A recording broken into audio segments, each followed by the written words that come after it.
Yo la team, enfin, première victoire du Real Madrid où ils maîtrisent leur sujet de A à Z cette saison. Victoire 4-0 contre Osasuna. Il y a beaucoup de choses à dire. Il y a des gros points positifs et il y a des points négatifs. Mais avant de rentrer dans le vif du sujet, comme d'habitude, like la vidéo, commente la vidéo et n'hésite pas à t'abonner à la chaîne, ça donne de la force. Donc, on commence par quel point? On va commencer par les points positifs. 4-0, ça fait plaisir, t'étais en crise. Et du coup, on va dire que ça cicatrise, la plaie se cicatrise un peu avec cette victoire. Et un gros Vinicius, comme on l'a dit dans la précédente vidéo. Un bon Real Madrid, avant tout un bon Vinicius en général, c'est lui qui est le plus créatif, c'est lui qui débloque la situation. Et c'est le genre de gars qui a pas besoin de forcer en fait. C'est que il est pas là à forcer à vouloir absolument prendre la lumière. À montrer c'est lui le patron. Non, ça se fait naturellement en fait. Naturellement, c'est lui le patron. Naturellement, c'est lui qui débloque la situation en général. Et naturellement, il prend la lumière en fait. Il n'y a pas besoin de forcer. Et ça, tu le vois direct. Euh, T'as un bon Vinicius. En général, l'équipe du Real, elle gagne. Ensuite, l'autre bon point aussi, c'est très bon point, c'est le but de. Enfin, il débloque son compteur, le but de Bellingham, ça lui faire du bien pour sa confiance. Et ça, il le mérite depuis le début de la saison. Il a un peu aussi payé les pots cassés par rapport à l'avenue d'Mbappé qui a fragilisé pour moi le groupe. On va pas revenir dessus, mais. Et là, quand tu le vois dans l'axe, direct, beaucoup plus épanoui. Euh, Directement, quand tu le mets dans l'axe, ça va mieux en fait. Le but qu'il met, typiquement, c'est un des nombreux appels que doit faire Mbappé pour marquer en fait. Euh, Typiquement, il demande la balle en profondeur dans l'axe.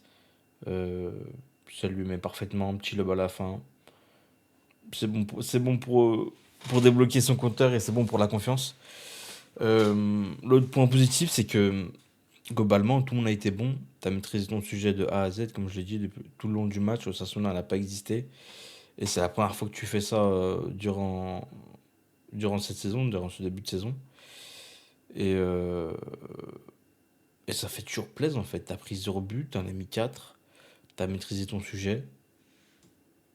Tu demandes le peuple. Juste à réitérer plus souvent cette saison, mais en tout cas, ouais, ça fait plaisir. Autre bon point positif, c'est la rentrée aussi de Raul Asensio, un jeune défenseur, et de Brahim Diaz, qui ont fait une excellente prestation. Ça fait plaisir quand tout le monde est concerné, qui te remplaçant font le taf aussi. Ils ont fait une très belle prestation, surtout Raul Asensio, c'est lui qui fait la passe décisive à Bellingham. Donc ça fait plaisir. Globalement, sur les points positifs, on a tout dit. Masterclass de Vinicius qui saute aux yeux euh, pour ce match. Maintenant, on va attaquer les points négatifs, pardon. Et il y en a pas mal quand même. Forcément, on est obligé de parler des blessures. Trois blessures, celle de Eder Militao, de Rodrigo, qui fait vraiment mal au cœur, Rodrigo, et de Lucas Vasquez. Ça fait un peu beaucoup, sachant que tu avais déjà pas mal de blessés. Et Eder Militao, j'ai vu, tu le perds vraiment toute la saison, grosse blessure.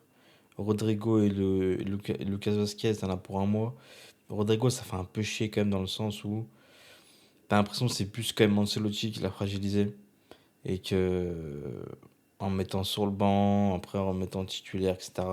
Et c'est pas mérité, ou dans le sens où c'était l'un des meilleurs au niveau offensif depuis le début de la saison, avant qu'il le mette sur le banc. Bon voilà, et lui aussi il paye les pots cassés par rapport à l'avenue de Mbappé. Et voilà, il y a beaucoup par rapport à ça, il y a pas mal de, de mauvaise gestion, on va dire. Et du coup, il se blesse, ça me fait chier. Euh,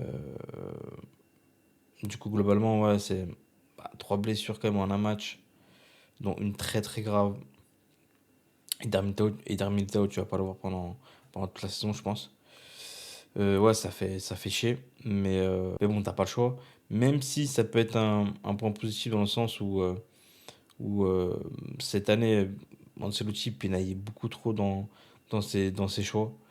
Et là, les choix, ils vont s'imposer. Ils vont s'imposer d'eux-mêmes dans le sens où bah, Tchouaméni finit en 6. Kamavinga, très bonne prestation aujourd'hui. Tchouaméni termine en 6 et heureusement. Mêlé dans la charnière centrale. En défense centrale avec Rudiger. À droite, pas le choix, tu vas mettre Valverde à droite. Euh, Pendant un bon petit moment, je pense que tu trouves un remplaçant pour le mercato hivernal. Un mec pour le remplacer. Euh, et malgré tout, tu as quelques points positifs par rapport à ça. Il pourra plus trop pinailler parce qu'il aura plus trop le choix, Ancelotti. Et l'autre point négatif, bon bah, on est obligé de faire un petit point sur Mbappé, quoi, qui commence à faire tâche un peu dans l'équipe, dans le cœur du jeu, et globalement, par rapport à ses performances, ça commence à faire très tâche quand même contre Sasuna, où là, normalement, c'est euh, c'est porte ouverte, tu mets 4-0. Normalement, voilà, en plus, on a tout fait pour que tu plantes ton petit but. On t'a laissé sur le terrain tout le match. Tu le mets pas, ta prestation, elle est très très moyenne. T'as encore. T'as des occasions encore, hein. T'as encore pas mal d'occasions, mais tu les gâches un peu. Mauvais choix, tu pinailles. T'as l'impression que c'est pas trop où se placer. Dans le cœur du jeu, il est pas là. C'est compliqué. Franchement, c'est compliqué. Euh, je pense qu'il sera meilleur sur le banc et tu le fais rentrer en fin de match avec peut-être des défenses fatiguées, affaiblies, et il pourra faire plus de différence. Maintenant, est-ce qu'Ancelotti va faire ce choix et prendre le risque de le mettre sur le banc? Je sais pas. Bref, globalement, on va pas parler pendant 20 ans d'Mbappé à chaque fois. Là, il fait tâche. On l'a déjà évoqué dans mes dernières vidéos. Allez voir mes dernières vidéos, mais on a beaucoup parlé de ce début de saison au Real Madrid et tout ce qui allait pas et que beaucoup de choses étaient prévisibles par rapport à Mbappé. Donc on va pas parler pendant 20 ans sur cette vidéo. Dans ce match, il fait tâche personnellement. Il n'est pas au niveau. Euh, Là, il souffre clairement de la comparaison par rapport à Vinicius. Mais tu vois, on est dans un profil différent. Je trouve dans une façon de penser différente. Et que je préfère chez Vinicius, en fait, c'est que ça se voit que Vinicius, il force pas, en fait. Il fait son jeu. Il joue son jeu et il est pas. Après, oui, ça fait plus longtemps qu'il est là, mais il est pas là en train d'essayer de prouver quoi que ce soit en fait. Il prend la lumière naturellement sans la vouloir forcément, tu vois. Mbappé était, depuis ces dernières années, plus dans une optique de forcer un peu le game, de vouloir les choses vraiment que pour lui, etc. Et, euh, et puis ça fonctionne pas, ça fait pas naturel et moi je pense qu'il paye. Là, à Sturs, il paye vraiment toutes ses erreurs de ces dernières années où il en a trop fait, où il a trop parlé globalement. Bref. Et je dis qu'on n'allait pas rester 20 ans, on va arrêter d'en parler. Donc dis-moi dans les commentaires qu'est-ce que t'en penses, si t'es d'accord avec moi, par rapport à ce débrief de ce match. En tout cas, ça fait plaisir. Un match, euh, un match maîtrisé de A à Z